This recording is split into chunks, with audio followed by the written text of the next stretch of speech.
What's going on, everybody? Welcome to another episode of the Fortis After Hours podcast. I'm your co-host, Nate, joined by my wife, Liz. Hey. And today we have another awesome episode for you guys. Shocking. What's new? And we're going to be talking about Nationals and kind of recapping our experience at PLU Nationals. We just got back earlier this week from San Antonio, and we had a fantastic time, I have to say. It was a good one. My birthday was on this weekend, and I had some people wonder like if I was having fun or whatever. I had a great time. I enjoy competing. It's one of my favorite parts of the sport. I've said this on the podcast before. I wish I could compete every weekend. That'd be fun. Oh, I enjoy it. I don't know about that. But yeah, overall it was a fantastic trip. And today we are going to break down some of the details, kind of where we came up with the idea of bringing a bigger team to Nationals, and how we made it happen, and the experience and what it was like and what San Antonio was like. Yeah. So, yeah, we'll kind of get right into it here. So we have done a fair amount of like traveling, I think, over the years with powerlifting, but more like smaller trips. 1 to 5, did you say? People? Athletes? Yeah. 1 to 5. Yeah. And I mean, nothing like super far. I feel like other than like for me. Well, like we did, I guess we brought you and Lena, yeah. And then you. But so like as far as flying meets go, I think that's the only one we've like traveled for. All the other ones have been like drivable within 5-6 hours plus. Yeah. Well, I guess we drove to Miami, but we weren't competing. I don't know. Anyways. We've traveled many times, but with smaller groups. We've traveled. Yeah, it's usually just like a couple people here and there. I think the biggest one outside of this was like the 5, I think, that we did in Tampa last year. But usually for travel meets, it's just a couple people at the most who are competing. So this was a little different than that. Yeah, this was a little different. And it was actually Liz's idea when PLU announced the location because it's relatively close to us. And I don't know, Texas seemed like a cool place to visit. Well, I'd had a bunch of people talking to me about doing like bigger meets or doing nationals. Like a lot of the people that I coach were wanting to kind of have their like opportunity to go lift on a bigger platform. Because like some people, not everyone wants to do that, and that's fine. But a lot of the people that I coached and were talking to about it, they really wanted to do some kind of like bigger meet, nationals, bigger platform, like something like more like, I don't know. Just a bigger presentation. Than just like a local meet. Not that there's anything wrong with local meets. And a higher standard, so, it's just different. Like the competition is a little bit higher, like all of that. So I was kind of looking around at some different like options of how we could get everybody to, go to a bigger meet, like what could we do? And then nationals seemed like a good option. Yeah. Well, then there's multiple federations that do nationals. So then we kind of had to, take some time to like look at, where they were all located at, how many days the nationals were lasting, what the qualifying totals were, how we could get people to qualify for them. And basically all of that, the PLU ones in San Antonio seemed to make the most sense for everyone, traveling wise, qualifying wise, being able to get to a meet to qualify for it. It was a 2-day meet while we were there, so made it a little more manageable as far as like how long we needed to be gone for. Yeah, very efficient. They were able to have 300 lifters over 2 days. Super efficient meet setup. We'll talk more about that later. Yeah. But yeah, I think it's funny because over the past year, I feel like you've really taken over the planning and a couple of years maybe planning and like research part of our relationship. Liz has always done that. That would be what I do. Yeah, Liz has always done that for us, like personally, I feel like. But like she's really like stepped into that role kind of for the gym and our business as well, which is super helpful because I can think of ideas, but much less rapidly than Liz. And I am more of like a doer type person. My ideas flow into the design of the shirts and the things like this. This is where I have the ideas. Yeah, not me. Stuff like this, I'm more like it's just like very hard for me to like lock in, and Liz is really good at it. So it takes me a while to come up with it. Like I gotta weigh all the angles and research all the things. Yeah, but the thing is that when I make a decision, the decision has been made. Yeah, and then it's like, and then she's like, okay, now we're gonna do this. We need to make it happen. I'm like, okay, and like I'm like, it's just a really good, I feel like, symbiotic relationship that we have Yes. established where like Liz, and it's nice too because I feel like you don't need help with it. Like you'll just be like doing it in the background and be like, okay, I have this idea, I think we should do it. I'm like, all right, Yep. like nice. So anyways, yeah, I think it's been super cool. That's just a small sidebar compliment to Thanks. you because it's been cool to see because that's something that like I didn't really realize maybe like I was like missing, you know what I mean? As far as like in the business, and you've made it like way better over the past like couple of years. So a lot of the cool things. My brain works better, guys. Yeah, a lot of the cool things that we have been able to accomplish over the past couple of years have originated from Liz's brain, including a lot of the videos, low key. She comes up with a lot of good video ideas, which is hilarious because when I said this, she's like, I just can't come up with video ideas. That is here we are. false. Here we Turns are. out it's just actually recording the videos, but I like doing that. So Yeah. it's a great partnership. And yeah, anyways, it's been super cool to see because yeah, Liz is just like, she knows like all these things. She'll like detail all it out. I'm like, all right, cool. Makes sense. And then I just go do it. Cause like, I'm good at that. I'm good at making stuff happen. Yeah. I like planning. Yeah. So anyway, so yeah, that came Planned about, it. and we did have to.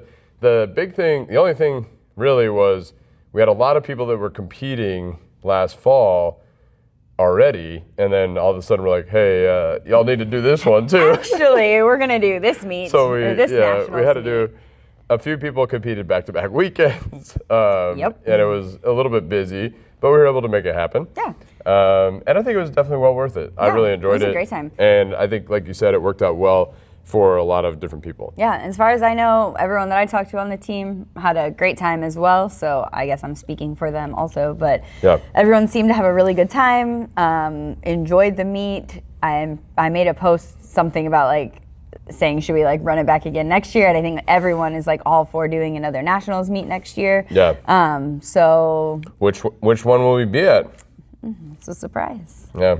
That is the. I got to research. Liz still. the planner. Yeah, Liz the planner They will haven't research. told me where they're going to be yet, so that's part of Yeah. it. That's a big part of it. Is location. Location. And also how many days, because that's also a big part of Yeah. it. No, I do agree with you 100%. Having I've helped out, done some work for some live streaming and emceeing and some other stuff for some of the longer meets, and it's definitely a way better format in my opinion to have it just over a weekend, whether it's Saturday, Sunday, Friday, Saturday, whatever, but just like over a weekend. Even 3 days, Friday, Saturday, Sunday. Yeah, I just think it's such, a much more efficient, and honestly, it's just better for, us as athletes. Like, even though, which we'll get into, it was like very busy and there was a lot of energy expended, I mean, you feel similar and then you're just spreading it out over even more days. Well, because like one of the other options was like, it's like 5 or 6 days Yeah. of nationals. With like different weight classes each day, and I kind of mapped it out, and we literally had athletes that would have to compete on every single day. Yeah. Like if we took the same people that we took to nationals to a different nationals, we would have literally had to be coaching at meets for it's either 5 or 6 days straight. Yeah. Which that's just a lot of time competing, and then having or wanting or expecting, I don't know the right word, like everyone from the team to stay there and like support the rest of the team, like that's just a super big commitment where Yeah. like a weekend just makes more sense. So Yeah, and like really, as we're talking about it, it's kind of just like the difference between like a powerlifting competition and a powerlifting convention. Like, it's a competition. It's nationals. Like, a couple days makes sense. When you're like reaching past that, I really feel like it just one kind of dilutes the competition and the energy and everything. Like, there is like, even in this AI world that we're living in now, there is like a big like component of that is human energy, and like it's awesome to be around like other people. Super fun to like compete with and against other people, and I just think having it a little more condensed builds that energy up a little bit. So that was kind of how we figured that out, and yeah, we had a great time. I feel like I had a great time. Everybody seemed to have a great time. most people flew in. We had a few people drive Yeah. in, so it was all within like a relatively Yeah. not too crazy far distance for traveling purposes. No, it wasn't bad. And that was kind of nice because people had the option. They could drive or fly. Yeah. Also, I can't remember if we talked about Turo on here or just maybe to other clients in real life, but Turo is awesome. We rented like our car through them. 10 out of 10. Would recommend. Pretty cool. Pretty cool. It's like Airbnb for cars. Yeah. So, yeah, everything worked out good. HEB is a pretty cool store. If you've never been to Texas or wherever they have HEBs, I think they're only in Texas. I don't know. They did not have the cookies Liz wanted, but It's very sad. yeah, that was a pretty cool store. I'm trying to think of other things that were cool in Texas. The Riverwalk was cool. That was all we saw. Yeah, we didn't really do too much. Yeah, we didn't really do too much. We didn't even go to In-N-Out. I forgot about that. Cater was talking about that. I was like, oh, forgot. But anyways, all right, so let's kind of get into the competition itself, the layout, how it went. We're going to try and highlight everybody on the team, at least briefly. Liz did some research over there, so she's got it all down, which is a good thing, because if I tried to do this, we would be here for hours. Yeah, I asked him if he wanted to try and decipher what I wrote down. I got a very big no. That's going to be a no from me. But yeah, so the competition itself. So we got there a little bit early, which was definitely the right move. Did some meal prepping, kind of chilled, went on some walks. And then we had weigh-ins on Friday for Liz and some of the other ladies, which was a pretty smooth process, nice and smooth. They had, I really like this, they had, small thing, but still, they had like a little clipboard with a pencil for like everyone. That was cool, to fill out your little sheets, so you're ready to go. Yeah. Trying to think. Yeah, the combo rack, you picked a number, like it all just kind of ran fairly smoothly. Yeah, it ran smoothly, weigh-ins were good. While we're on the topic of weigh-ins, kind of do it in order, even though this is going out of order, but the weigh-ins the following day were, I think, good, but maybe a little bit less smooth, but you had like so many things going on. They were still able to get everybody weighed in, which is good. And I wasn't having to wait that long, even though I had to wait a little bit. I prepared myself to wait a little longer just because the weigh-in started at 8. Liz's flight also started at 8. Started warming up at 8. Yeah, started warming up at 8. So I just had a feeling that I wasn't going to be able to make my weigh-in, which I was not. I was not able to. But that was no problem because I was prepared for it. And they were super nice once, I was done handling Liz. I was able to run over there and weigh in. And yeah, overall, weigh-in super simple, super smooth. Easy peasy. Competition itself, the setup, 10 out of 10. It was awesome. It was a sick setup. They had video walls. They had cool lights. They had all the platform gear, everything looked clean, looked nice. 2 platform meet, so they had like a cool little like Spaced out, walkway too. that you came out on. Yeah. It was cool. Definitely a good setup, the good energy. I will say the music, so the music was good, like for most of the meet. Yeah. But I will say when they very first started, like during my squats Yeah, I remember. specifically, it was so quiet. Yeah. Like the music was quiet, the people were quiet. I mean, to be fair, it's Saturday morning at 8 o'clock in the morning. Like, I get it. But I was like, oh man, this is kind of quiet. Like, I don't know. But then shortly thereafter, music got a little louder. Yeah. There was a little more energy, which that was nice. Yeah, which That was nice. happens. But yeah, the setup was awesome. Warm-up room was well equipped. Maybe could have been a little bit spaced out differently, but I understand what they were doing with it. They had everything in a big ballroom, and basically there was like 6 platforms, then kind of the video walls and walkway, then the 2 platforms for competition, then some spectator seats, and then some vendors in the back. Mm-hmm. So they had kind of like everything in one.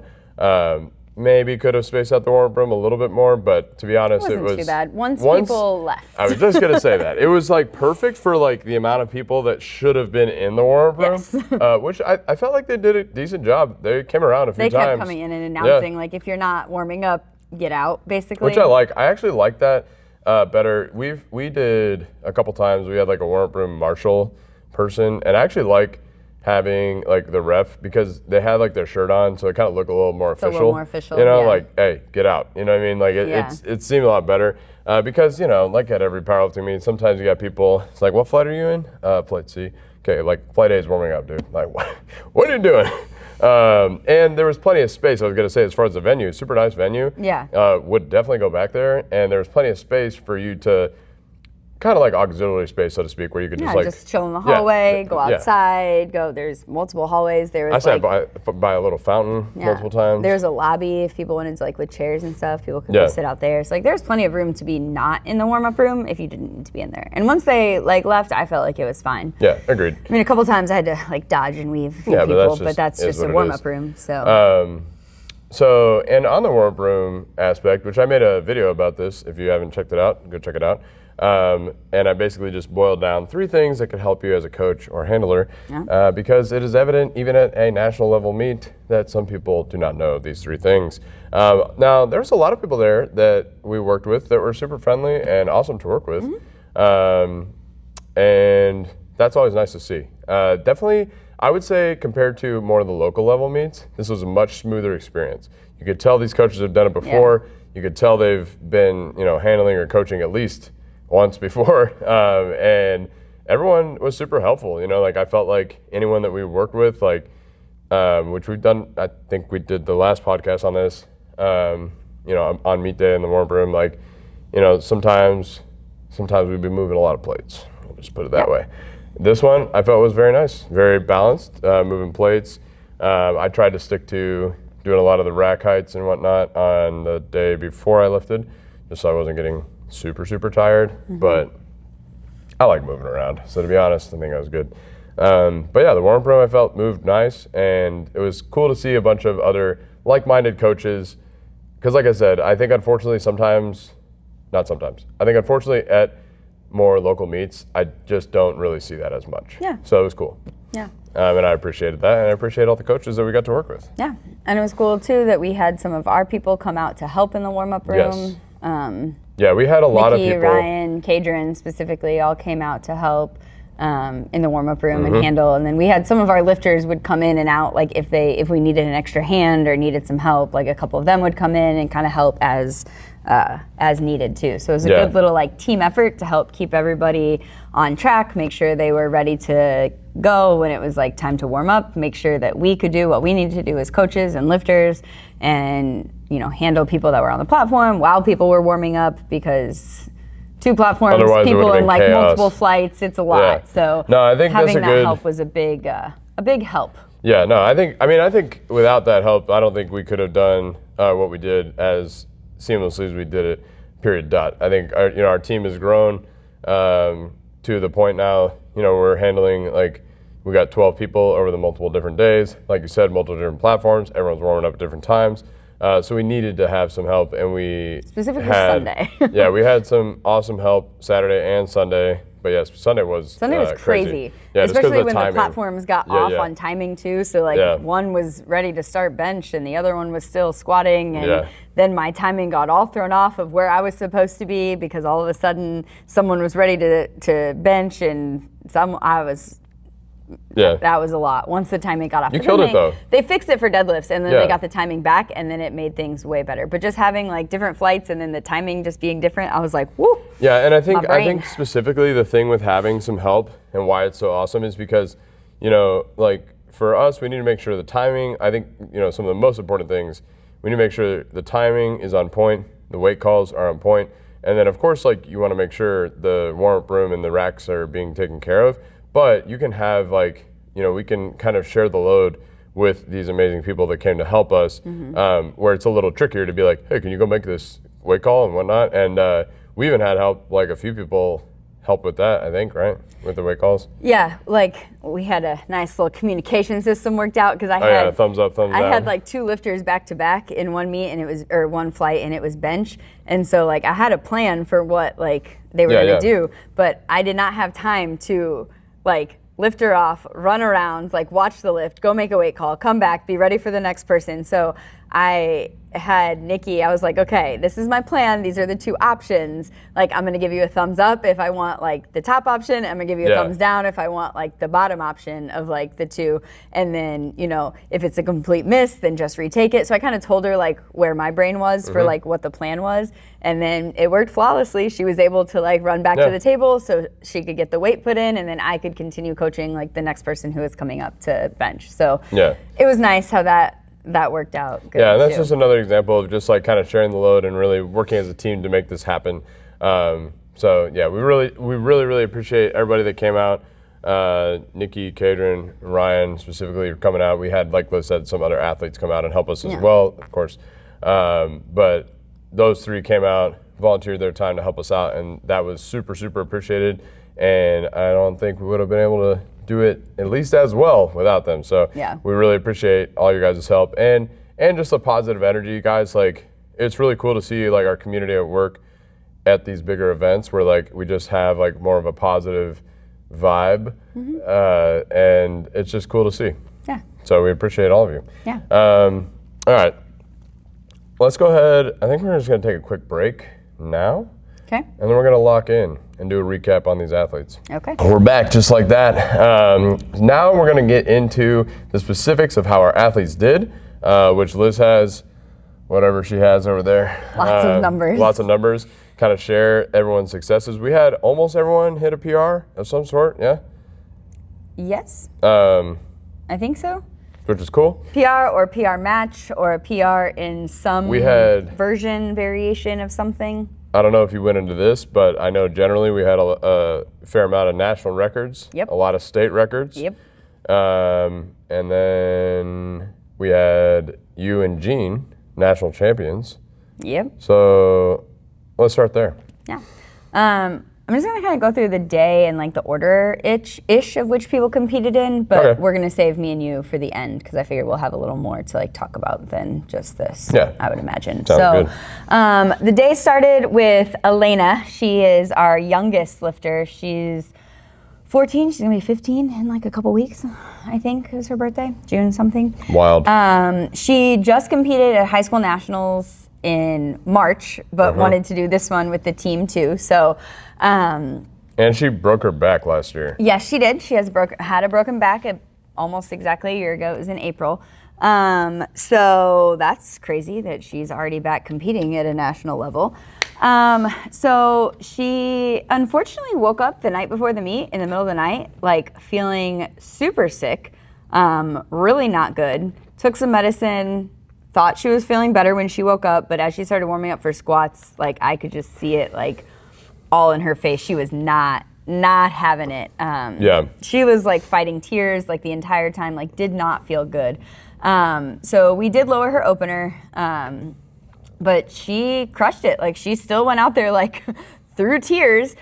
She still squatted 220 pounds, which is only 5 kilos, like 10 pounds less than her meet PR that she just hit in March. And I would say she could have hit that the way 220 moved. I think she still had like room in the tank, but I also reminded her that she had a whole day left ahead of her. And we did use that energy. Yes. So saving some of that energy on squats to like set her up to be able to try and like finish the day. Because at that point I wasn't sure like if she was going to get better or worse. Like I wasn't sure. So we wanted to make sure that she was set up for success and save as much energy to get through bench and deadlifts as possible.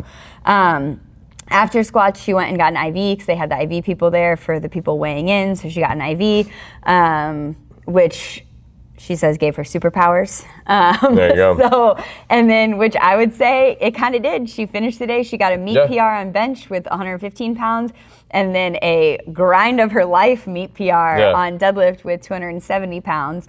That was like a lifetime PR. Like not even, like she's hit the 115 at home before, like in training for bench. She's never touched 270 before. So a lifetime PR on that, PR total. So even though she didn't PR her squat, still had a lifetime, or a, whatever. PR total. PR total, there we go. Liz's sheet's already confusing her. 600, I didn't even write the word lifetime down. 606 pounds, and that was up even just from March when she hit her first PR total of 600 pounds. So she did a fantastic job. All of them were state and national records, first in her age and weight class, so she did great. And for her, a quick note on that deadlift, just like a little like coaching insight. So she was deadlifting, I was helping handle her, and Liz had said, like, you had said her goal was 270 or 275. Yes, where her meet PR was 260. Right. So in my head, going into it was thinking even just like a 264 would be good, like the next jump. But she said she wanted 270, 275. I like to squeeze all the juice, so make sure we get everything out of him. And I think like the thing was, her second attempt moved that's super good. That's what I was gonna say. So how I like process quickly, like in my brain, because Liz had told me everything, like all the information that I needed to know. And then how we ended up landing on the 270 was because, number one, she is a super energetic, like hype lifter. Number two, she destroyed her second attempt. And I think it was 115? Yeah. Okay, so it was 115 kilos and like obliterated 253. it. 253, obliterated it. And then number three, I knew she'd wanted the 275, but I'm like, 270 pretty close, and I think it's gonna be a grind. And like, cause I just wasn't sure if she could do the 275 because of, like Liz had said, the sickness and just like how she was feeling. But I was very confident that she could do the 270 because I knew she would grind through anything. And the 264 was just going to be too easy. Like, so we ended up going for that. I'm telling you, you can go watch it if you guys haven't seen it already. It was a 14-second lift. Confident the entire time. Got it. She, there was one point, like it slowed down so much. I think she took a breath. Like you could see the head judge start to say down because she was like almost locked out, but not quite. And I think he thought that's all she was doing. So I yelled very loudly from the sideline, "It's still moving," with the hopes, like, I don't know if he heard it or not, but he didn't give the down command. But I kind of saw his hand start to go and I yelled, "It's still moving." And he didn't give her the down command. So she was able to finish it because if she would have gotten the down command, it wouldn't have counted. She wasn't locked out at that point. So she was able to finish it. Super awesome ending to the meet. And she did a great job. Great job, Elena. All right. I was the other lifter in the morning, but we'll skip me and save me for the end. Nico and Lena were our two lifters in the afternoon. It was kind of nice. So they were in the second session. They were in the same flight, the same weight class. So it was kind of nice. Like we were able to like warm them up together, keep them together. I would agree. I think that afternoon was the most chill part of because you weren't trying to balance like weigh-ins. They were just together. Like it Which was low-key worked out, especially like for everybody, including myself, because as far as the handling, like it was more of a, like the morning was a little busy and then I was able to kind of just chill. And because I was done lifting, so I could also handle them. So we'll just start with Nico. She went 8 for 9, so she had a really great day, and she got her huge goal of 1,000-pound total. So that was kind of the big deal. She did miss her third squat. It was super close. There was like a teeny tiny bit of downward motion, so then they took it, which I understand they got to keep people safe. So that is just what happens. But she still squatted 380 pounds. Benched 209, which was a PR and a state record, and it was a grind, and she stuck with it. Like it was really, really good, like smooth all the way through.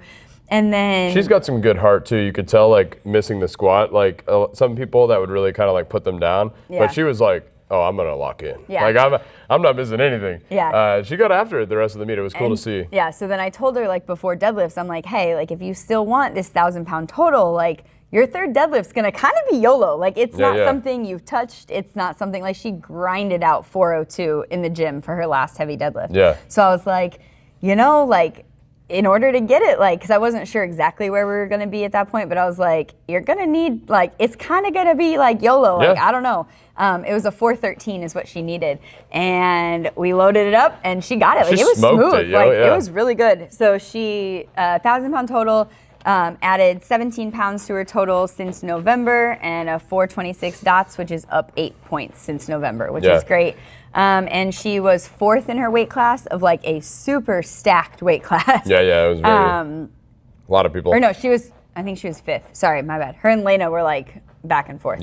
But I think in her weight class, like there were 5 or 6 women all totaled 1,000 pounds. I think it was 6 because I think it was her and someone else had the same total, but she beat her on body weight. So she got 5th in the weight class. Nico killed it, and it was really cool. Like I said, it was just cool to see her finish out the day strong after that missed squat. Because you could tell, it frustrated her a little bit, of course. But she like used that energy to like lock in and just like crush it the rest of the day. It was fantastic to see. And then Lena, who was lifting at the same time as her, she squatted a PR of 396. Which is really great because she missed her last heavy squat in prep. So to come back and hit like 385. So to come back and hit more than that for a PR is awesome. And it moved well too. Like I think she probably had a little bit more, but we were trying to save some of her energy. Like that was a planned, not super hard third attempt squat to try and save some energy for deadlifts. She benched 187, which was a meet PR match. So she matched her PR. And then she deadlifted 440 on her second attempt. We went for the PR deadlift of 463, I think is what it is. She deadlifted it, but there was some downward motion on the way up. So unfortunately it didn't count, but I told her it counts in my heart. Yeah, it was close. She still deadlifted it, like fully deadlifted, she fully locked out, everything. Everything. There was just a little downward motion. So unfortunately it doesn't count for the meet, but in my, it's like a gym PR. Yeah, she still ripped it. She's totaled 1,025, which was a 21-pound PR, and then her DOTS was 436, which was up 6 points, but from December. And state record squat and deadlift. Yeah, and I do think, again, just a little like coaching insight. I'll try and like drop some of these throughout this little recap thing. Like that's another example of sometimes you gotta take a little less on a squat to make sure you have the energy for the deadlift.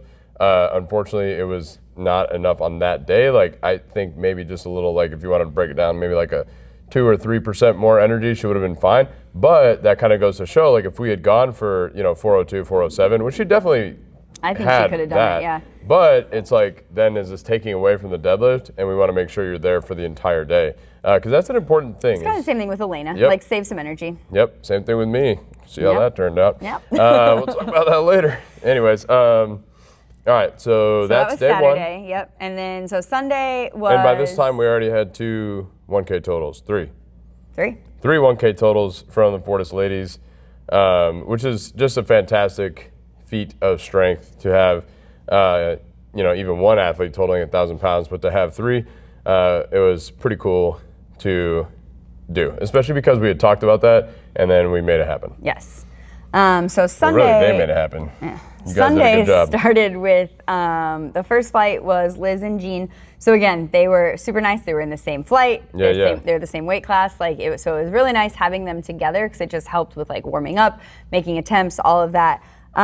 So Liz, she started with me, training with me, honestly, like 7 weeks ago. Yeah, like it wasn't very ago. far before the meet. So we just my goal was to just kind of get her feeling good and lifts moving good so she could have fun and like a good confident meet at this meet, was kind of my like really ultimate goal for her. Yeah. Because sometimes if you're not really feeling it and powerlifting's hard, like competing is hard. She said that, for a while, she was afraid that this was going to be her last meet ever, just because she was not really enjoying it. So she told me that as well. The goal was to kind of get her to start enjoying powerlifting again. Yeah.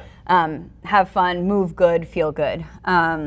So she squatted 336. She took it on her second attempt, and unfortunately, there was like a little dip in it. Mm-hmm. Like it moved really good, but it was the same thing, downward motion. So she didn't get it. They let her finish it though. They didn't take the bar from her.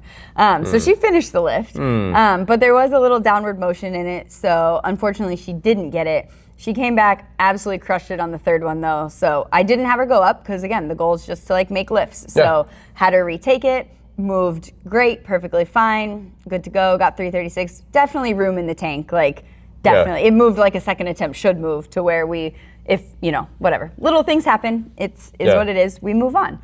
But still, 336 pounds. She benched 203, and she said, and I would agree, was like the smoothest and easiest it has moved in forever, basically, she said. And she has always benched on like the boosters, like the bench blocks, like under your feet at meets. And boosters? Is that what you just said? Yeah, like the booster, like a booster seat? No, for the feet. They're like feet boosters. Like a block? Yeah, but it's not a bench block because that's what I think when you're benching, you bench to a bench block. The boosters. Whatever. I don't know what you call them. That's what they are. Like they boost your feet. Yeah, they're boosting your feet up. All right.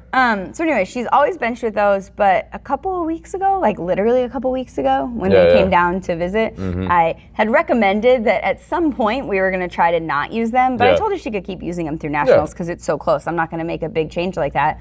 But she practiced every day for like the last couple weeks without them, and said she actually felt better, actually could feel some more leg drive with them, and she was comfortable competing without them. And then we got a nice, smooth, solid 203. So super happy with that.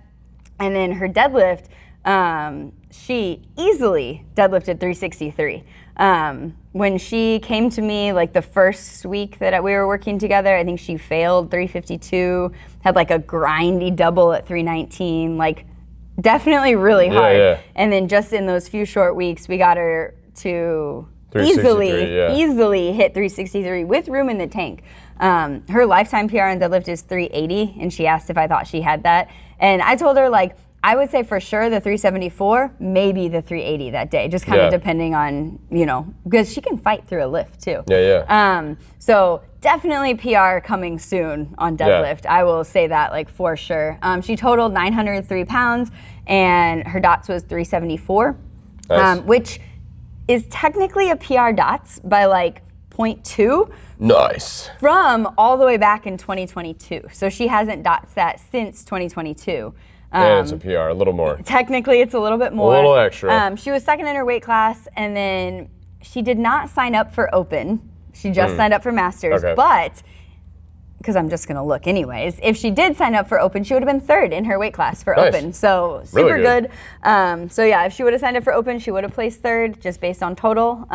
So yeah, great day for her. And she told me it was the most fun she's ever had. So goal achieved of having a great meet and enjoying powerlifting again. So that makes me happy. And I think having fun is a big thing that people overlook in a long-term approach to fitness in general, because like working out is pretty simple, powerlifting pretty simple, but doing it for a long time a little more complicated. And a big thing with that is making sure you're having fun. You're not gonna keep coming back to something that you hate. I mean, you might for a while and be like, oh, I'm gonna keep doing it, but like eventually you gotta have some fun, or you're not gonna be coming back.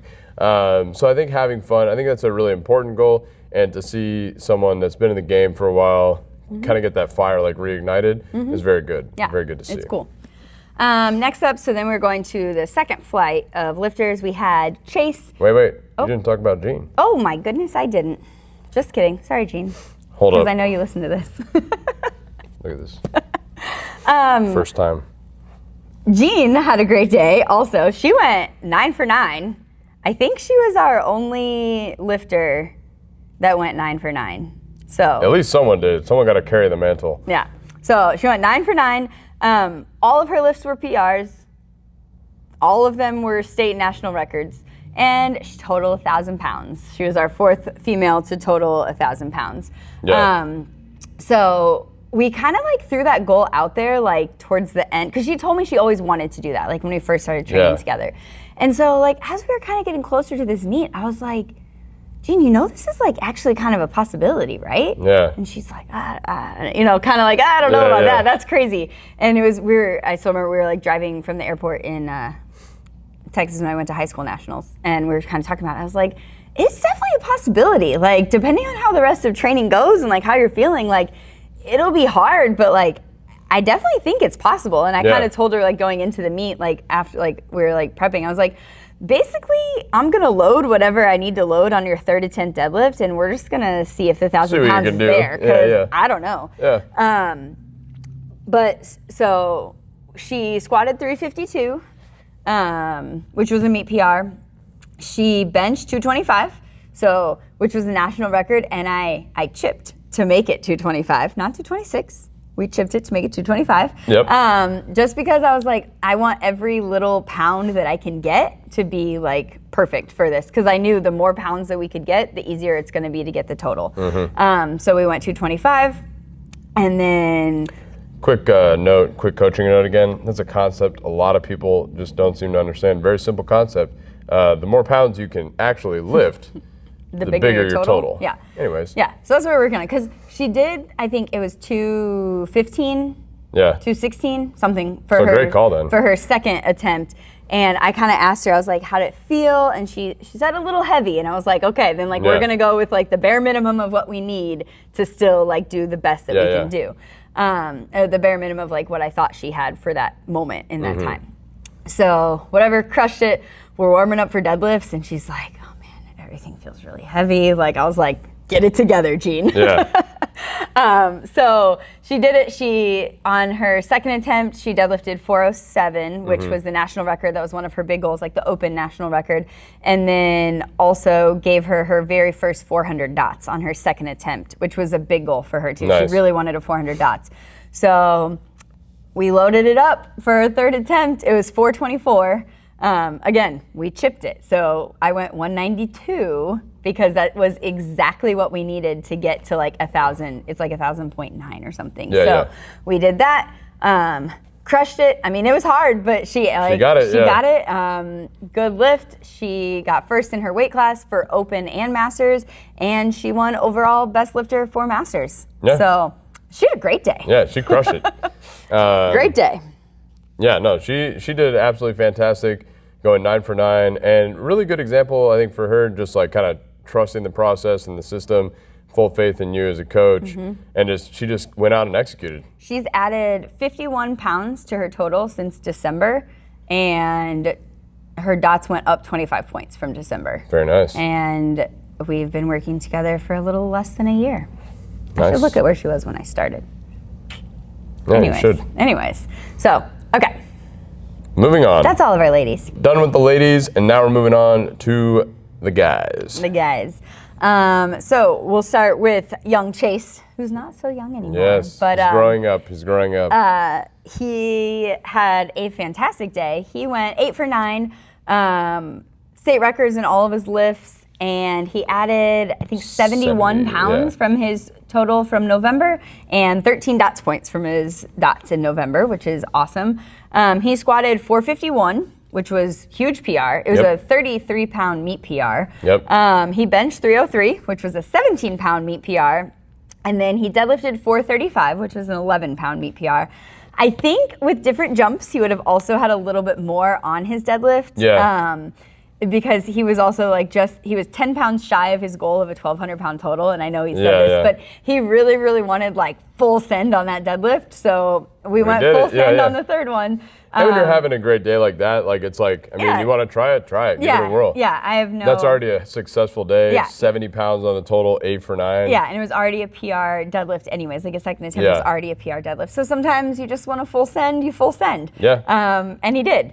Wasn't quite there, but like I said, I think with different jumps, he would have very easily had that 1,200-pound total, just needed like a little different jumps for the deadlift. But I would agree. Either way, 70-pound PR, like with PRs, traveling, everything. With traveling, and he's like finishing school right now, so he's got finals and school and all of the other things. So definitely super busy time for him, and still did amazing. He did a fantastic job, and in training, he did a great job communicating to me like different things because he's a senior in high school, so he has a lot of just end of high school things going on, and I felt like he did a great job communicating, great job executing, doing what he needed to do, nothing more. Just coming in and executing what I needed from him, and he really paid off, obviously. Was able to get after it. And he always brings good energy, too. He's there to have a good time and, cheering everyone on. He was cheering everyone on the entire day on day one, then came ready to lift and absolutely crushed it on day 2. So it's really cool to see all of his hard work in the gym pay off on the platform. Yeah, it's very cool. Next up was Joel. He had a big squat PR. Yeah. He squatted 418, which was a big squat PR for him. Yeah, because wasn't his before it was 402, yeah? It was 407, but that was from like a couple years ago. So it's been a while, or a year and a half, I don't know, something. It's been a little while since he hit that. And it was, I remember when he hit it was really, really hard. Whereas this one, it was hard, but a little sticky, but for him, Joel, it was not hard, compared to the other He was able to, in the middle, he's like, don't take it. He's able to, talk to the spotters. Yeah, but that's a huge PR for him, 418. That was awesome to see. He benched 281. He did miss his third attempt bench at 297. It was close. He, literally, ISO held that bar for a very long time and just couldn't quite get past that turning point. But still not bad. And then he deadlifted 474. He took a stab at the 502 for the national record for his third attempt. It just wasn't there that day. I know he said he felt kind of a little something, not feeling right. So better to not push through when you're feeling things that are not worth really injuring yourself. So agreed. And it's he did, I feel like, a great job as the peak kind of approach. We made some. As the peak was coming, we had to make a little bit of adjustments to his programming to kind of move the fatigue around a little bit, so to speak. Make sure he was feeling as good as he could. He failed 460, I think 464 or 474. What was that? I can't remember. It was either 464 or 474 that he failed in the gym like just a few weeks back. Yeah, his deadlifts definitely. He was still recovering, I think, probably from a little injury that he had last year, a little hamstring, and it just kind of took a little bit longer, I think, than anyone really anticipated for it to like fully heal. I would say he's doing good now, though. Like everything's looking really good, and still got the 474, which is great. That's what I'm saying. Totaled 1173, and then his dots was 338, which was a PR dots for him. Nice. So yeah, and I think with a good like off season, fully let the hamstring recover, put a little bit more muscle on. That's what his goals are. I think he's going to come back and post his biggest total of all time at his next meet. And I think this was only a few pounds, like literally only a couple pounds off his best, but it was a PR dots too. Yeah. So no, Joel did a fantastic job, and same thing as Chase. Like he was, delivering the energy day one, making sure he was encouraging everybody, which was fantastic. Also, he recorded a bunch of the lifts on his phone, and I'm telling you, his phone is good. Yeah, that thing looked good. Like, I think he said he put it in 4K mode. I don't know. It looked great. Good, yeah. I thought it was a professional camera. Yeah, it looked really good. But yeah, Joel killed it. Yep. He did a great job, and excited to see like him fully healthy, what he can do. Yeah. You are next, but we'll skip you for now. And then we got John. John flew in from New York. New York. Right? Yeah. He's in the middle of getting his PhD. Yeah. So busy guy. John used to live here, and we trained him in person, and then he has since traveled, moved all over the place, and continues to coach with Nate. Continues to coach him. All over the world, really. Yeah. So he squatted 451. He went for a PR. He told me before he started this, his real goal was just not to pass out. That was like his big goal. So he went for a PR squat on the 3rd. Wasn't quite there, but he didn't pass out. So we successfully made it through squats without passing out. Didn't pass out on squats. Nice. That was a big goal for this meet, was not to pass out. So, but it was funny. I don't even know if he remembers asking me this, but like after his squat, he's like, "Did I even stand up? Like at all?" Like he like had no idea where he failed, and he got, I would say, probably about halfway up. Yeah. Like, but he didn't know if he failed like in the bottom of the squat. Like he had no idea where he failed it. I was just like, "Did you get up?" I was like, "Yeah, you got up." He's like, "I have no idea what happened." I was like, "Okay." All right. It was just funny. Sweet. But so it was close. He didn't like get totally buried at the bottom. Like he did come up, just didn't come up all the way. That was good. But he didn't pass out. He did a good job like posting the 451, and then we've already made some adjustments that I had kind of in the hopper, but sometimes when you're close to a meet, you can't really make those adjustments, but we've already made some adjustments. I actually got some of those earlier today, and I think we'll be in that 500 realm very shortly for his squats. And the 451 was only a little bit under his PR too. Yeah. So like that's still good. And then he benched 314. He technically benched 342 or 324. Yeah. 324. He benched it and like it moved pretty good, but his butt came up, so it didn't count. So again, it's kind of like a gym PR at heart kind of thing. Like you did it on the platform, it just didn't count because the butt came up. But it moved very smooth. So and also I know was having some where he was gripping issues.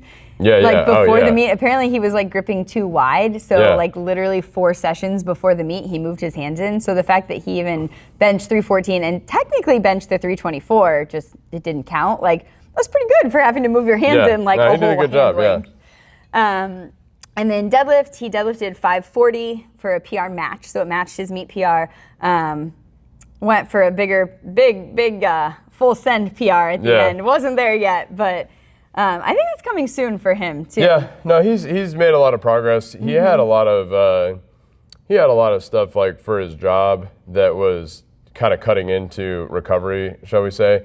So we've kind of built back to where he was at before, strength-wise, and now we're setting up a nice foundation to really take off. Yeah, he tied his meet PR of 1306, which was from 2022. Yeah, so he hasn't, and he's competed in between there and not hit that. He did a great job. We're back on track to really like achieve some big things over the next couple of years. We were already kind of talking about that, planning for that in the future. But yeah, I thought he did a great job and executing the squat, not passing out, anything like that. The reference point of that is he passed out on the qualifier to qualify for this meet. So to come back, hit it, and even like nerve-wise, like that can get to your head a little bit. So I think he did a great job executing on that day. Yeah, he did great. Yeah. All right, next we have Ty. Oh, yeah. He had a big PR day. Yep. It was up 106 pounds from his meet he just did in November. Yep. A 1,500 pound total and a 405 dots, which was his first 400 dots also. Yeah. So super good And day. also, he did in fact gain weight, but yet his dots went up. Correct. Oh. It went up 21 points. 21 points on the dots. He squatted 562, which was a 33 pound PR. Benched 369, which was a 17 pound PR, and deadlifted 567, which was a 50 pound PR. And he was fourth in his weight class of a very stacked weight class too. No, he did a fantastic job, and I just got to say for him to do as well as he did, he posted about this. He had some issues with his hip, and then he ended up getting diagnosed with some sort of like a chronic injury type thing that's going to kind of be with him. I don't know. But chronic thing that he's going to have to kind of like work through for the rest of his life. But he really, we talked, we sat down, we came up with a plan. And I have to say, over the past few months or so, he has really just like stuck to, really it's like been, the past like 3 months or so, he's really just like stuck to the plan. He's done all the boring stuff that I've asked him to. Like there's, there was a lot of like, I don't know, just kind of lame, boring stuff that powerlifters, we like to lift heavy. And like, it was not heavy. And he did all of it. And, then quote unquote, all of a sudden in this last peaking block, I'm PRing, I'm doing this. Like, people, like Ty's is hitting this out of nowhere. It's like, oh no, like that's the past 8-12 weeks of like rehab work, making sure everything's in the right spot, making sure we're feeling good, body strong, mind strong, momentum's building. And he just did a fantastic job. I was super proud of him. Especially kind of coming back from that hip injury that he had and just the diagnosis. Like he absolutely destroyed. So he did a great job. Adding 100 pounds under your total since November is crazy. Yeah. So he did a great job. Great job, Ty. Excited to see. I think we're getting shredded in the summer, but then we'll get even stronger. Exactly. So I think it'll be pretty cool. All right, did good. Our last lifter was Anthony. Now we don't coach Anthony, but he's still part of our team. He trains here. We still, helped him out throughout the day. Yeah. He had a great meet too. I'm pretty sure went 9 for 9 also. So him and Gene were the two that went 9 for 9. He squatted 617 pounds, which was an 11 pound PR. He benched 424. Which was a 33 pound meet PR. Yeah, which massive is crazy. Bench. Yeah. And then deadlifted 617, which was a 6 pound PR. His total 1659, and it was up 50 pounds from December. And he dots 447, which was also up 13 pounds from December. And he placed third in his weight class, just over Ty, because they were in the same weight class. So he placed third. Again, super stacked weight class for that one. So. Yeah. No, he did a great job, and also another person, just good energy, making sure he's encouraging others, and he's always encouraging people in the gym, so it's good. He helped carry my bags on Saturday when you just would leave them places. What? What do you mean? Don't worry about it. Leaving bags? Yeah. What bags? Like my bags I needed for the meet. Oh, okay. You would just like walk off, and he'd be like, I guess I'm carrying this. Sometimes I'm a little oblivious. I'd be out here. It's okay. I had two people taking care of me on Saturday. It was great. Yeah. I'm just moving around on the next thing sometimes. It was great. But yeah, all right. So now we'll go into me and you. Sounds good. We can start with you. It's fine. So Mine'll be real quick. So you had no. Okay, I'm gonna have to say the other things because you're just gonna just like that, yeah. All right. So first of all, he coached all day on Saturday, so we're just gonna go with that. And then competed on Sunday. He had a PR squat of 595, which lifetime PR, like never even hit that in the gym. Yeah.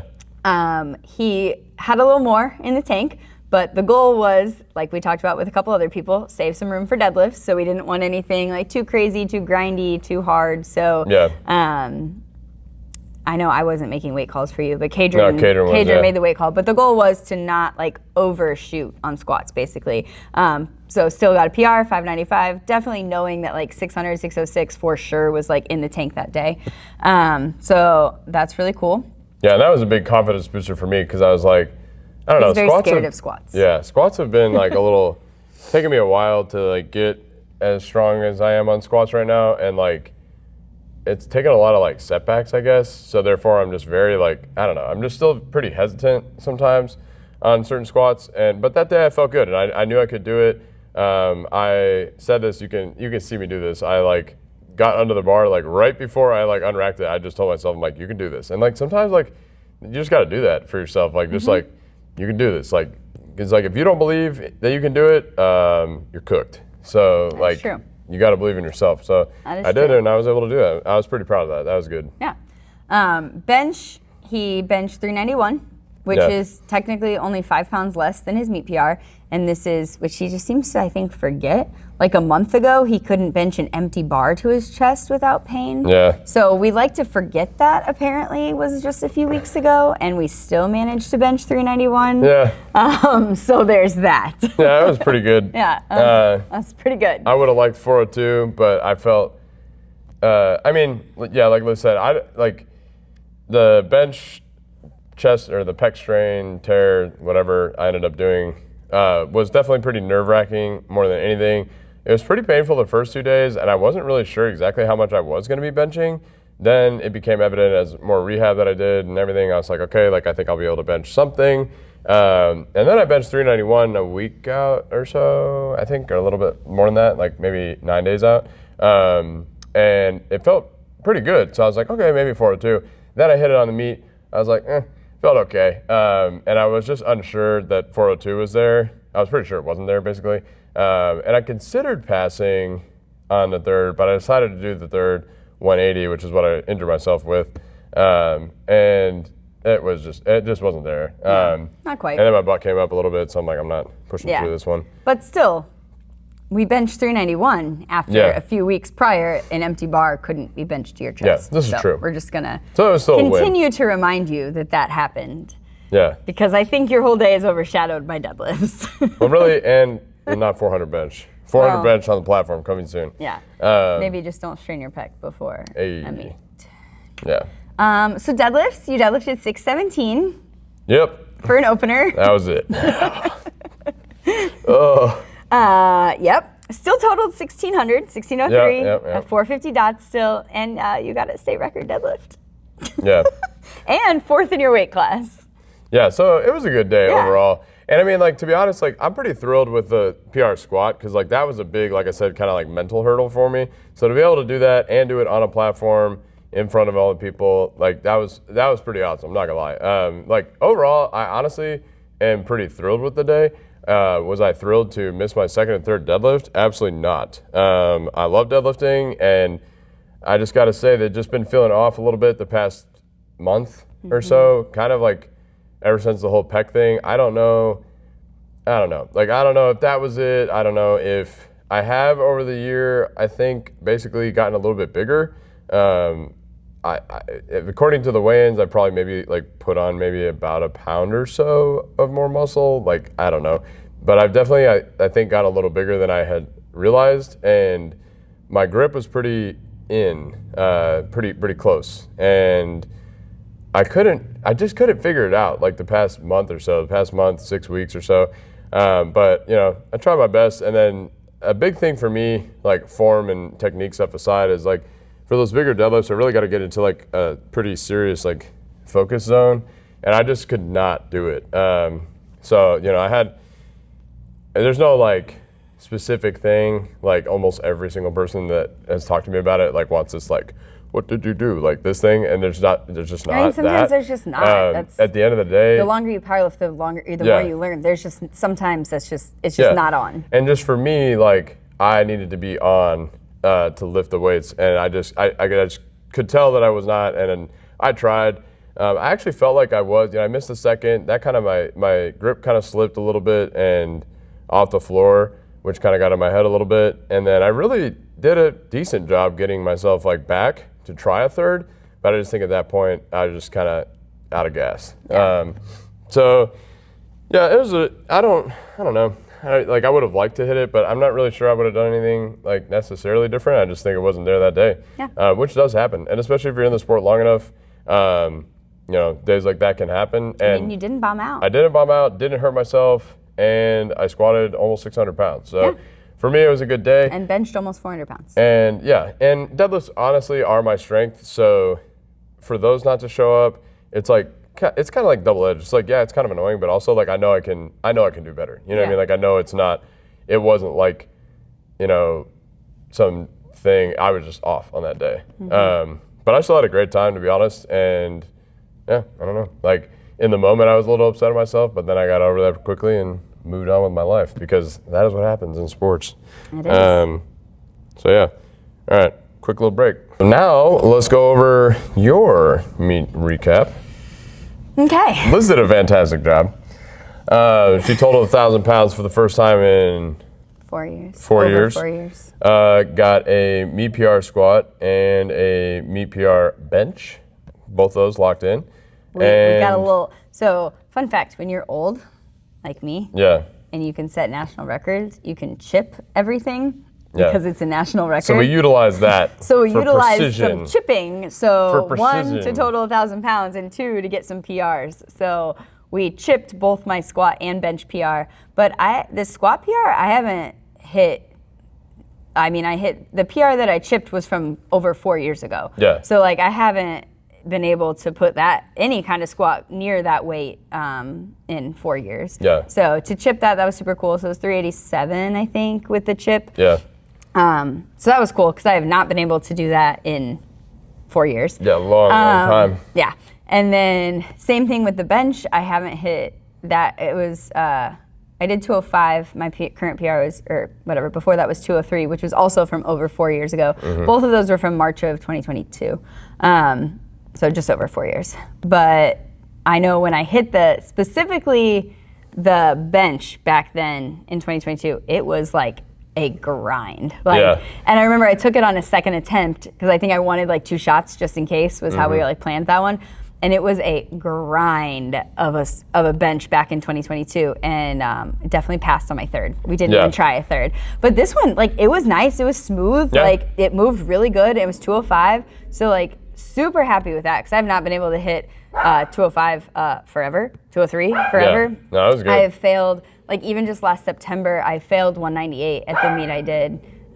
So to be able to come back and hit 205 as, like, a second attempt was very, very nice. Very happy with that. So I did unfortunately miss my third attempt on both squat and bench, but sometimes when you're a girl, your core does not function properly, and the timing of this was just not ideal. So but overall you did really good because we kind of identified that was an issue for you a few years ago.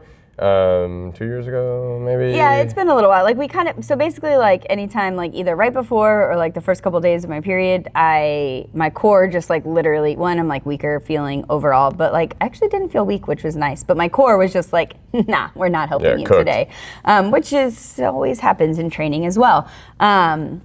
So I kind of knew that and like I could feel it warming up for squats, but I was like, it's fine. I just kind of like ignored it because I'm gonna like gaslight myself into thinking that it's fine until it's not fine. And what we have learned, and this meet kind of like really reinforced that, which I think going forward is I really have like one heavy squat, like in that like heavy-ish range during this time. During that time of the month, yes. So I can I would say regularly you have 2. I can usually do 2. Yeah. But during whatever my core decides to piece out, I basically get one heavy squat. In that 95 to 100% range, we'll call it. Which just leads me to, for like future meets and like what we have like a plan is basically we're just going to alter the attempts because I think I could have squatted a little bit more that day, but not with the attempts that I made. Yeah. So, which is fine. Like I think you were probably good for that day, probably a 391, but it would have needed to be different attempts to get there. So, which is fine. So like that's just something that we learn and then we can actually, because like in the past we were never really sure like if that was the case or what was impacting it, or was it my brain, or was it my body, or was it a cut that I did? Like, well, also in the past, like there was a few meets where this would land sometime during that time of the month, and like you weren't able to be touching even like above 90% type thing. Yeah, we or changed training so I could do that, which is nice. So I feel like you did a great job. Yeah, so we loaded the 400 for the third. I was like, you know what, I'm here. Yeah, we're here, man. I'm going to try it. I knew the second was hard, so I was like, and I told myself if I could hold my brace, I could squat it because I knew that was the case. Yeah, I felt the legs were feeling strong or looked strong. They felt strong. That's why, like, I knew, like, in my gut, which I can feel that when I am lifting in here too. Like if I can hold my brace, I can get through the squat usually. But 400 pounds and so unfortunately it didn't happen, but still squatted 387 pounds, which is really cool. Yeah. So there's that bench, same thing, we loaded 209. It just, I don't even really know why. Like just the strength thing overall, sometimes a little bit weaker during that time. So I think that's really about it. Because the 205 moved really good. Well, I also think just mentally, like you hit 205 a lot more times than you hit 209 in training even. Yeah, so and it's just, you're just going to be more comfortable. It's like, kind of like for me, like I know I can hit 374, like, I don't know, pretty much any day. Yeah. 374, 385, like around there. Like I wasn't missing the 205. If you're like 391, I'm like, ooh, that's scary. So it's like, it's close, but it's just funny how that works. Just like a little bit more, but it makes it a little bit scarier. Yeah. So I think probably all those things. And in a meet, that's when they put the green plate on too, which I've been trying to like train with it in here, so it doesn't scare me as much. But I also know that that's like a bigger number. Yeah. But so I don't, whatever. We didn't get it. It's coming soon in a meet, like for sure coming soon in a meet. So for deadlifts. Deadlifts made me a little bit sad. I'm not gonna lie. So my opener, easy, like. No problem. I was like, cool, I figured out how to deadlift, guys. Like, this is awesome. So we went. Which if you haven't checked out, check out the YouTube video. It's actually one of our most watched longer ones where I worked with Liz and tried to fix. Yeah, I was gonna say it worked. It worked. Check it out. So my opener, super easy. I think I opened at like 385, which is usually easy. Although I feel like a couple months ago I failed that. So. You did. That was like the day or two before that I helped you with that. So there's that. But so open with that, it was easy, like super Smoked easy. It, yeah. Went to my second attempt. We put on 413, which is exactly what I needed to total. It was like 1,005 is what the total was. But that's just what made sense to get to where we needed to be. And like I was very confident in the 413, like making that jump, like super confident. But I was like, I got it. I'm gonna get this. And like, but then after 413, I get a little nervous because like anything over that has been like iffy for the past years. I don't even know. So I go out there, I'm deadlifting, I'm like, literally in the middle of my deadlift, I'm like, yo, this is cool, I can go up. Like, it felt really good, it was easy, I felt like it was really fast too. Yeah, smoked it. And I think I perhaps smoked it a little too good because I lost my balance at the top. Yeah.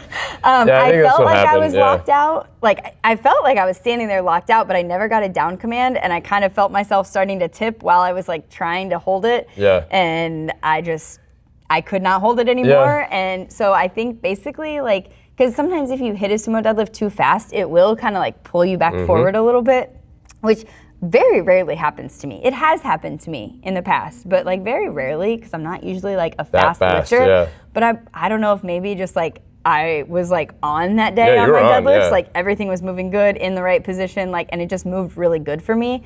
And also my opener felt like off balance. Like, I don't know if it was like not like backwards off balance, like crooked. Side to side, Like one side felt heavier than the other. So I don't know if maybe I was like almost like mentally like overcompensating for like feeling weird. I don't know. But either way, I did not get my second attempt deadlift. And that is what I needed to total 1,000 pounds. So you really wanted me to go up. He's like, just go up, you can go up, you can do more. And like in my heart, I knew I could do more. Like strength wise, I was like, I feel great. Like I couldn't tell you the last time. You definitely had more. Actually felt good. I would imagine like I was gonna feel comfortable going up to 192. I definitely would have put 195 to 197. I think actually like if I would have gotten the second one, I probably would have had you load 195. Yeah. Was like in my head what we were gonna load until I fell forward and was really mad. Anyways, we decided, we talked a little bit. I will say this is where it's a little different with like when you're working with someone that's been doing it a little bit longer, like, because some people just want you to like make the attempts and whatever. Yeah. And I definitely just would have made a bigger attempt. Like I just would have done a bigger jump because she is experienced. But, you know, there's also another aspect when you're working with a more experienced lifter and someone that's of Liz's caliber. You want to take into consideration what they're thinking. And she has been working her ass off to get this 1,000-pound total back on the platform. So we talked a little bit and just came to the conclusion that, like, if for some even weird reason she missed, even if it was 190 instead of 187, like she just could not live with herself. Probably not me either. I would have been so mad if I gone up, because like I knew like more than anything that I could deadlift what I just did again. Like 100% no questions asked. I knew I could deadlift that. But any more than that, like there was a slight thing in my brain that was like, well, what if you can't? Yeah. Like I knew I could, but also it was a what if you can't and you went up and then you miss it for whatever reason. Yeah. Like so I had to make this had to make the smart like athlete decision, like the genuinely smart, I'm here to total 1,000 pounds. That is what I was here to do. Like, did my ego want to deadlift more? Yes, it did, because I knew I could. But like the smart decision was to retake the lift and get the 1,000 pound total. And as far as the athlete, that was the right call, because as far as like competing and competing for like first place or whatever, also. It was already out of reach at that point, based off like she would have had to load something insane that she wouldn't have loaded. On the bar. So really the only thing we were doing at that point, and she had already hit the PR squat, already hit the PR bench, so like the last thing was that 1,000 pound total for your main goals. Yeah. And because I'd already won my weight class too. Yeah, like won the weight class was secured. Submasters weight class was secured. I knew I couldn't We had one last box to I knew check, I couldn't basically. reach to best lifter because the dots was like way too much more than where I was at. Yeah. So the only thing that hadn't happened was the 1,000 pounds. So the 100% smart choice was to retake it. So, which I am still just glad that that's what we did. Yeah, like, I agree. I agree 100%. Would it have been cool to have a little bit more? Would it have been cool to have a bigger total and a better dots? Yes, but this is what needed to happen, because now it's also happened. Like the 1,000 pounds has happened. So now it's like, I can actually believe that I can do that again. Because for like the past 4 years, I have not believed that I could do that again. Just me. Because, just you, just you. Because every time I've like come so close to it, falling short. I fall short, which is, it's always been on me. Typically it's my brain falling short, but we've fixed that now. Yeah, but I think like, and I think that just, you know, to wrap it up, like, I feel like that is why that was the correct decision and why I agreed with you and everything, because it's like, I knew, I mean, just like Liz is saying, I knew in my heart of hearts she could hit 195, like for sure. I was pretty sure she had 197 or 200, but like I knew for sure she could hit 195. But, you know, as I listened to her, and then I know, obviously I know my wife very well, like, I just know she's not wrong. Like, she's not lying when it's like, if she misses and we had gone up, she literally would have, like, lost her mind. I'd probably never compete again, guys. Yeah, like, legitimately, after all this, like, coming back from, you know, a bunch of different things in life, like, I'm not sure. So, like, that just would not have been, basically the risk was quite simply not worth the reward in this situation. Now, if it was to like pull for the win, I would have let you load it. Yeah, that would have been because that was like it would have been a two-part why I'm going to do this. And because then, like, if you do end up missing, it's like, well, like, you know, I mean, I you're tried there. to win. Yeah, Yes. but I feel like the 1,000 pound total, locking that in back on the platform is just a very important goal for you. Yes. And I just think you did a great job executing it, because we went back out there and she just absolutely smoked that third. Nice little hold at the top. I pulled my hair up on top of my head, and I had multiple people be like, deadlift without that. I have it on top of my head I always at all lifted times. my hair down. That's like wild. pretty much everything Be in my is face. with my hair down.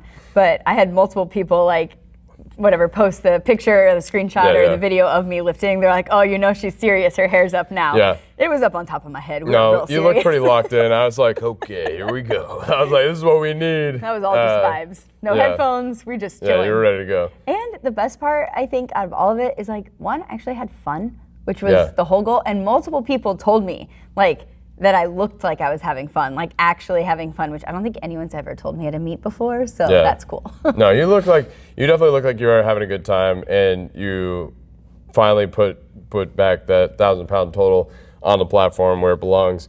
And now Coming we can next, 400 pound squat. I was just gonna say, and now we can move on to achieving PR total. Yeah. Which will be fantastic. Yes. So that's kind of like a recap of everyone and our own days, which I think both went really well. I think real quickly, we just kind of talk about like what's next for the team, and then if we are going to be doing another nationals. So coming up next, we have one athlete competing in USPA nationals next week. Liz will be there. Lolly, she's going to be looking to post, it looks like a PR total. She's looking on track, looking strong right now. Yep. So that's going to be fantastic to watch. I believe she lives on Wednesday. She is, I think, the orange platform. We'll post all the information in the story. There will be a live stream. Yeah, we'll post all that soon. And then for coming up next after that, we have a meet June 20th, I believe. We have a lot of people competing, I think over 10 at this point, or close to it. And that's here in Florala, pretty close by. So we'll be posting about that. And then from there, we're looking ahead to December, which is the meet that we're hosting. And then as far as nationals next year, I think like Liz said, she touched on it earlier, I think we're definitely going to do it again. We had a fantastic time, and it seems like everybody else did too. As far as which nationals, we will see. I'm also, because I've talked to a few people about this, I'm not opposed to doing multiple nationals either. Yeah. Because some people are very set on certain federations, which is fine. I'm not opposed to doing bringing teams to multiple federations if that's what they want to do. If there's enough people that qualify for it, we definitely are more than open and willing to bring our team, our presence, whatever, to multiple nationals if that's what's well, and I think what works. That's what's cool about what we've built, and I definitely, something I take pride in for sure, is that we've built a standalone team, Fortis Powerlifting, and we are about redefining strong for everybody and delivering a positive message and positive atmosphere to our athletes, and we can take that and bring it to any nationals, any federation, anytime, any place, wherever we as a team decide to go. Except the one that doesn't allow you to compete in other federations. Yeah, that's wild. That needs to be done. They do a lot of stuff that's pretty cool, but that's just wild. Yeah. Unfortunately. But yeah. So yeah, we'll definitely be on the national stage next year. Stay tuned for more details.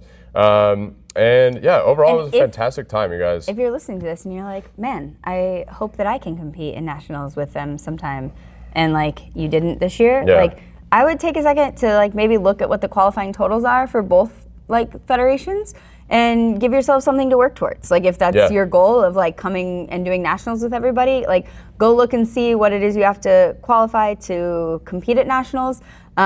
They sometimes do change every year, but it'll at least give you an idea of what they were this year to give you an idea of something to start working towards. Or maybe you already qualify for it, and then you already qualify, and then you can be like, hey, cool, I want to make sure I do a meet in this federation so I can qualify to do nationals. So just a little tidbit. Yeah, so do a little research of your own totals. And see what kind of qualifications you need to hit that qualifying total, or what numbers you need to hit that qualifying total rather.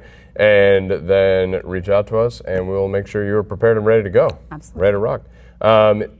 So yeah, I think this is probably our longest podcast that we've ever recorded. Sorry guys. So if you made it this far, thank you so much. But we really wanted to highlight all the hard work and all the hard work from our team that went into this, you guys, because this was not just a Nate and Liz thing.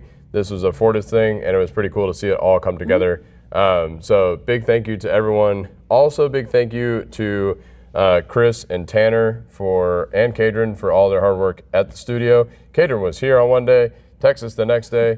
So huge thank you to the entire Fortis team for making this a possibility, because I really think this event and everything kind of meant a lot to a lot of people. So big thank you to all of them, and big thank you to you guys. I have another thank you. A big thank you to my mom for watching Toby. Because we literally could not have gone and done this without her watching him. So Toby could not have survived this weekend. No. We could not have survived this weekend with Toby. So literally we couldn't have done this. So if anyone knows my mom or sees my mom and you were part of this, you should probably tell her thank you also, because that is how we were able to do this. The alternative was one of us was staying home. Yeah, and there would have only been one of us, because Toby literally would not have survived with his dementia, seizure, old man state that he's currently in. So he's getting, our guy's getting a little older. Yes. So yeah, no, definitely shout out to Teresa. She came through and watched him, and he did pretty good. Yeah. So that was fantastic. Yeah. But yeah, thank you guys so much for listening to another episode of the podcast. If you haven't already, make sure you guys are subscribed. We'll be back next week. Yeah. I think so. Should be good to rock and roll. So we'll be back next week. Make sure you guys subscribe on Spotify, Apple Podcasts, wherever you listen to your podcasts, and check out the YouTube if you're listening, watching on YouTube. Thank you so much for tuning in, and we'll see you guys in the next one. Later. Bye.